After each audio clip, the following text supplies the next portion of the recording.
est-ce que la femme doit accepter l'infidélité de l'homme? Selon moi, oui. Ah, ok. Pourquoi? Il n'y a pas, un temps où on va décrire de façon concrète toutes les situations qui amènent l'homme à l'infidélité. Il y a des situations désobligeantes. Ce n'est pas dans tous les cas de figure que l'homme va forcément vers une autre. Il y a des situations où il se retrouve devant le fait accompli. Ce n'est pas forcément lui qui a cotisé. D'accord. Il y a des femmes qui viennent s'offrir dans les bureaux. D'accord. Il y a d'autres qui viennent par intérêt. Ce n'est pas forcément l'homme qui a cotisé ou bien qui a fait le premier pas. Mais l'être faible, devant la part, devant des circonstances qui lui donnent accès, moi je ne parle pas d'infidélité en ce moment. D'accord. En dehors de ceci, il y a des cas de figure dans les hôpitaux. Les hommes, je veux parler des hommes bien sûr. Là, c'est le sexe masculin. Et il y a des situations où c'est lui qui doit intervenir. Étant donné que c'est lui qui est le seul à intervenir, et la situation est dans ses mains, oui. L'autre, n'ayant pas les moyens pour se faire prendre en charge, se donne pour dire, bon, vous êtes devant votre vie. Voilà la situation. Bon, et si mon mari n'est pas docteur? Si mon mari n'est pas docteur, mon mari ne travaille pas dans une administration. Donc c'est pour ça que je dis qu'il y a plusieurs situations qui amènent. Pour qu'une femme vienne s'offrir sur sa table de bureau. Les hommes, ça trompe. Là, vous les excusez. Je sais que les hommes cherchent en majorité cette situation de leur côté aussi. Oui, parce mais que il y a aussi de ces volets là-dedans. Ça, c'est des contre-hommes, c'est des cas exceptionnels. C'est-à-dire, dans la globalité, de façon générale, on sait que dans nos sociétés africaines, enfin, je veux dire, on sait que dans la vie en général, c'est le mâle qui se porte vers la femelle, oui, qui trompe. Donc, mais non. Est-ce que la femme doit accepter l'infidélité de cet homme-là, de ce mâle-là? Est-ce que la femelle doit se dire, oui, de toute façon, les hommes, ça trompe, donc, ok. Il y a des choses, il y a des situations aussi où la femme est fatiguée, et tout le temps fatiguée, qui te disent qu'elles ne peuvent pas et qu'elles ne veulent pas du tout sentir l'individu. Okay. Il y a aussi des cas de frigidité.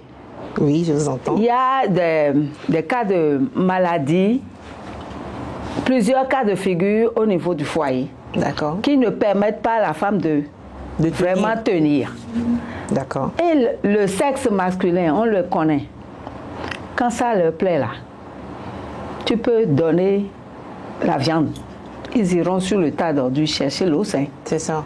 C'est des chiens. Donc dans ces cas-là, tu ne peux pas dire que tu peux retenir celui-là qui est dans le besoin. Il va s'offrir tous les moyens pour le faire sans que tu ne le saches. D'accord. Si tu veux que toi-même tu vas te faire des ennuis en cherchant à savoir.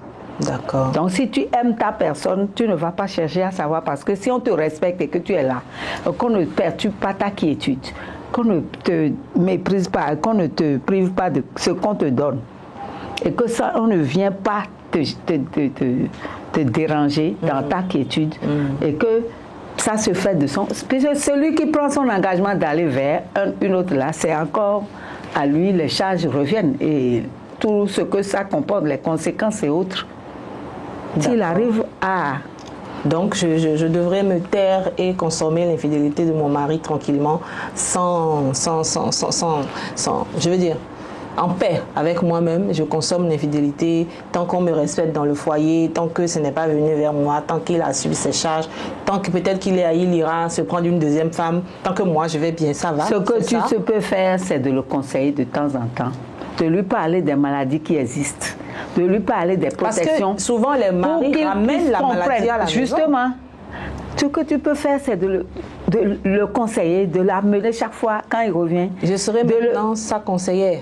Bien sûr. Pourquoi pas? Parce que tu l'aimes et c'est ton conjoint.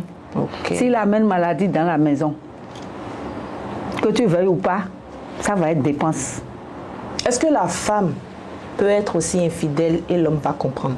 Non. Comme vous êtes en train de dire. Pourquoi?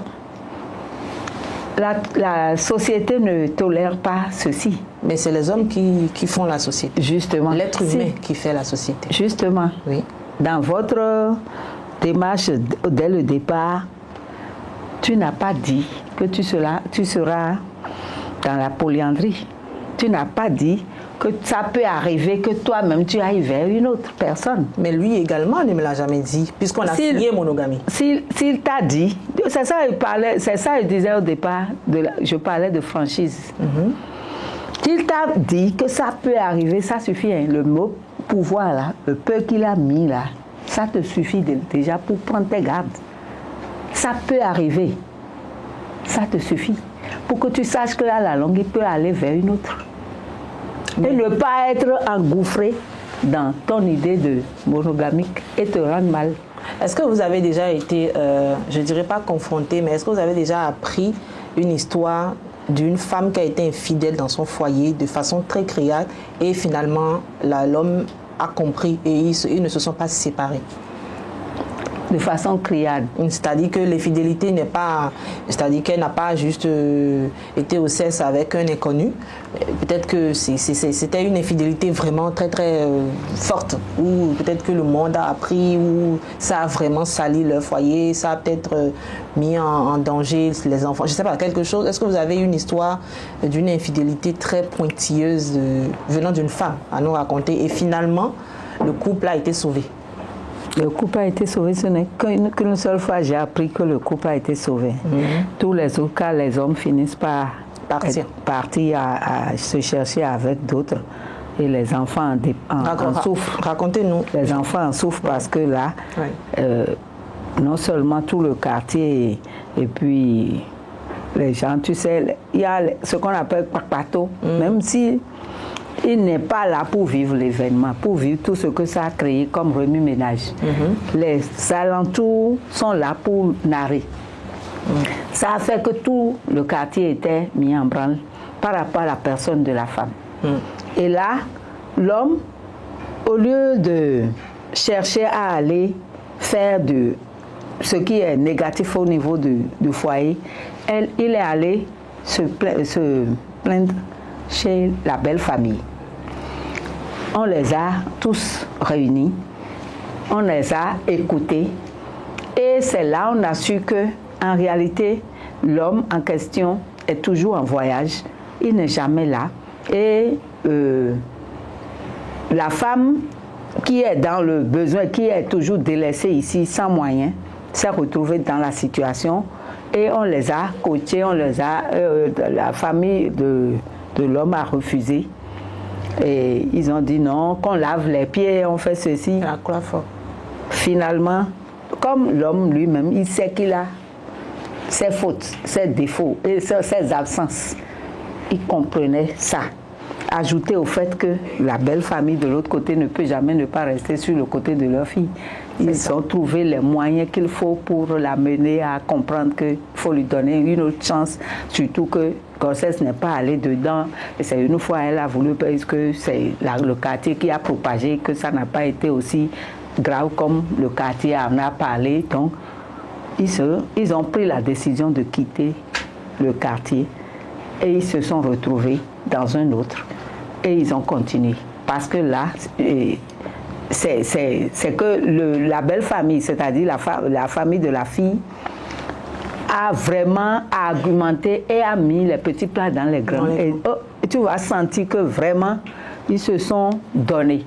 Et l'homme, se sentant morveux du fait qu'il n'est jamais là aussi pour satisfaire aux besoins, c'est là qu'il a compris qu'en réalité, il ne fallait pas toutes les fois délaisser la femme en question. C'est le seul cas où j'ai vu ça s'est reconstruit de l'autre côté et pas dans le quartier. Ça s'est passé à Porte-Nouveau et c'est dans un autre quartier ils se sont retrouvés. Mais dans les autres cas, chaque fois quand j'apprends, ça se disloque toujours. Est-ce que ça voudra dire que l'homme peut accepter peut-être l'infidélité de sa femme si le monde n'est pas au courant, si peut-être le quartier n'était pas au courant, si ça n'a pas été découvert, ça peut passer crème? non? Bien sûr. Comme l'homme d'ailleurs.